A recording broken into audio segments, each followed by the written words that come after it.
Tales Beyond Sleep. True story. On the evening of February 24, 1978, 5 friends from Yuba County, California, piled into Jack Madruga's turquoise Mercury Montego for a trip that should have been simple. The men, Jack, 30, Bill Sterling, 29, Ted Wire, 32, Jackie Hewitt, 24, and Gary Mathias, 25, were close, often described by their families as gentle, reliable, and bound together by routine. All lived with mild intellectual disabilities or mental health conditions, but they lived full lives. They loved basketball most of all, and the Gateway Gators, their team, was due to play in a Special Olympics tournament the very next day. A win meant a trip to Los Angeles. They had ironed their uniforms, set out their sneakers, and looked forward to what felt like their championship. It was all they talked about. That night, they drove 50 miles north to Chico to watch a college basketball game. They cheered, bought snacks afterward at a convenience store, and were last seen laughing together around 10 p.m. From there, they should have driven south back to Yuba City. But somewhere after leaving Chico, something went wrong. By morning, none of them had returned home. Their parents were frantic. Ted's mother recalled waiting by the door all night, convinced she would hear his laugh.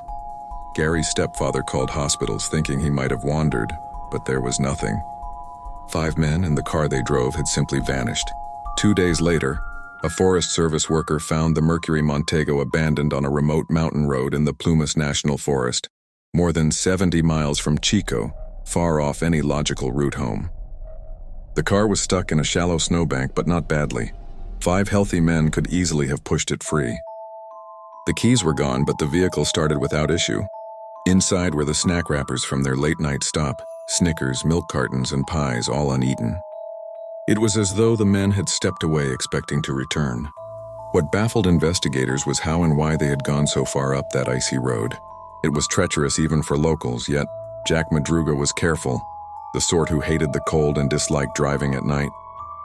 None of them had coats or heavy clothing. The snow was deep. Why leave a warm car to head into wilderness? And if they had walked, where had they gone? Searchers scoured the forest. Helicopters circled. Dogs were sent out, and snowmobiles probed drifts for signs of tracks. But the weather was brutal. Snowstorms rolled in, erasing any trail. For weeks, the mountains gave nothing. Families put up posters, begged for help, and returned home each night with no answers. Newspapers across California began to call it America's strangest missing persons case. Theories emerged almost instantly. Some wondered if the men had panicked, lost their way, or been tricked into following someone. Others whispered of darker possibilities, violence, or a stranger luring them up the mountain road. But none of it explained why the car was left tidy, stocked with fuel, and why the men had taken no steps to get it unstuck. The trail ended in silence, a turquoise car on a lonely road, and the questions only deepened. Winter storms smothered the Plumas National Forest in the weeks after the Mercury Montego was found. Searchers tried again and again, but snow buried any clues, and the mountains refused to give back their secrets. Families clung to hope. Maybe the 5 had taken shelter. Maybe they were waiting it out in a cabin. Maybe they would walk down once the weather broke. But by March and April, hope began to sink under the weight of silence. It was not until June, when the thaw came, that the mystery cracked open. On June 4th, a group of motorcyclists exploring the mountains stumbled upon a broken window in a Forest Service trailer, about 19 miles from where the car had been left. Peering inside, they saw something that chilled them. The body of Ted Wire stretched out on a bed wrapped in blankets. He had been alive for weeks, maybe as long as 3 months, slowly wasting away in the cold. His beard was grown, his weight reduced by dozens of pounds. He had died surrounded by supplies that should have kept him alive. The trailer had food, canned rations, dehydrated meals, even a locker filled with enough to last all 5 men for a year. Yet none of it had been opened. Matches and kindling sat untouched. A propane tank full and ready had never been used. Ted's frozen feet suggested frostbite. Yet shoes were missing from his body as though borrowed by someone else. Why had he not eaten more? Why had he not lit a fire? The questions deepened. Inside the trailer were scraps of torn sheets and wrappers, showing someone had scavenged a little. A small diary of ration use suggested someone tried to stretch food. But most chilling was evidence Ted had not been alone. His shoes were gone, and Gary Mathias's sneakers were there in his place. Gary's fate remained a mystery. Search teams spread out from the trailer. Soon, 3 miles away, they found the remains of Jack Madruga and Bill Sterling, lying together in the woods, likely dead of exposure. Days later, Jackie Hewitt's bones were discovered along a trail a short distance further. All were thinly clothed, none equipped for the winter. They had not survived long in the elements. 4 of the 5 were accounted for, in different conditions of suffering. Only Gary Mathias was missing, his shoes left in the trailer as if he had gone back out into the snow. The placement of the bodies only made the story stranger. The car was left in good condition, food uneaten, survival gear untouched, and yet the men had scattered into the mountains as though driven by a force no one could explain. Investigators were baffled. The families, heartbroken, wanted answers. Ted's mother asked, "Why didn't he eat the food? Why didn't he turn on the heat?" Nobody could say. By midsummer, the official search wound down, but the questions had only multiplied. Who had led the 5 into the forest that night? Why abandon warmth, shelter, and food? And where was Gary Mathias, the only man still unaccounted for, whose sneakers remained as if waiting for him to return? By the end of summer 1978, the case of the Yuba County 5 had become one of America's strangest modern mysteries. 4 men were dead, 1 was missing, and none of the explanations made sense. The car had been left in working order. The trailer had food and heat, yet the group had scattered into the mountains, their choices as baffling as their fate. The focus turned to Gary Mathias, the only one never found.